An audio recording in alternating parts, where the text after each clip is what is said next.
She left the house, crossed the yard, and entered the workshop, ignoring the sign pinned on the door. She saw her grandfather and her brother standing beside the enormous machine which took up most of the workshop. This was the project which had occupied many years of Grandad's life. "Lunch is ready," Scarlett said. "Give us a minute," Grandad replied. Scarlett realised immediately what was going on. She couldn't believe it. "What do you think you're doing?" she asked her twin brother.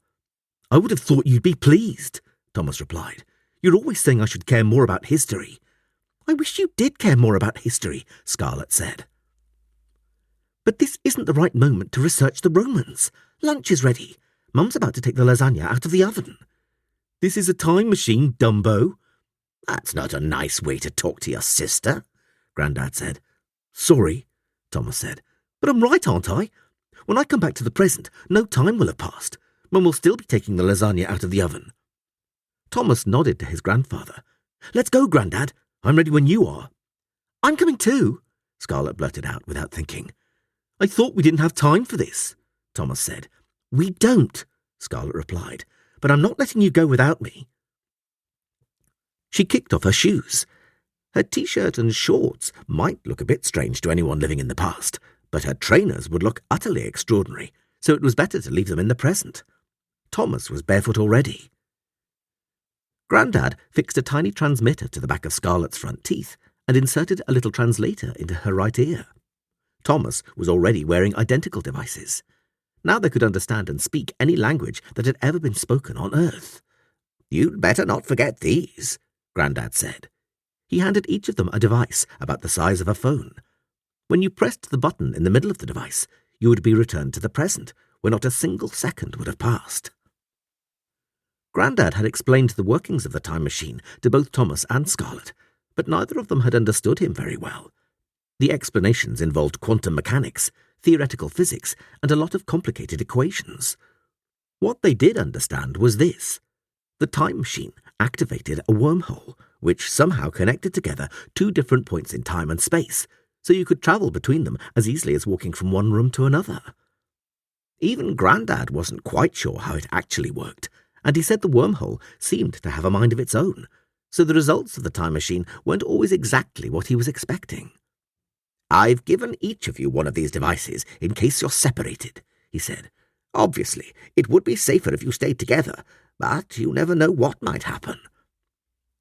Thomas and Scarlett carefully placed the devices in their pockets.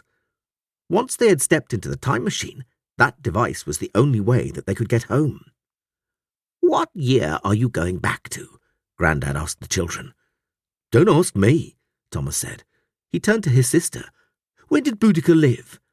"You should listen to Miss Wellington," Scarlett told her brother. "You might learn something." "Very funny. Come on, tell me, when was it?" "Boudicca fought the Romans in the year 61, Scarlett replied. "Perfect. Let's see. If I go all the way back to 0... Grandad mumbled to himself as he turned the dial on the time machine.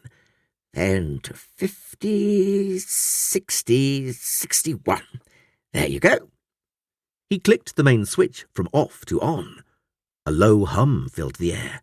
Some brightly coloured lights flashed. "Are you both ready?" Grandad asked. The twins nodded, stepped forward, and stood by the doorway that led into the time machine, which was juddering by now and making some strange and surprisingly ugly noises.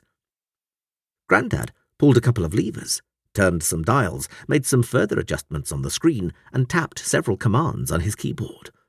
The noises got even louder, and the machine began to whir and shake so strongly that the ground trembled under their feet. "Now!" Grandad shouted at the top of his voice.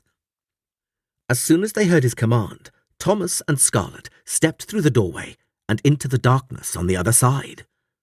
The workshop vanished, and so did Grandad, replaced by the blackness of space and the brightness of 1,000,000 stars.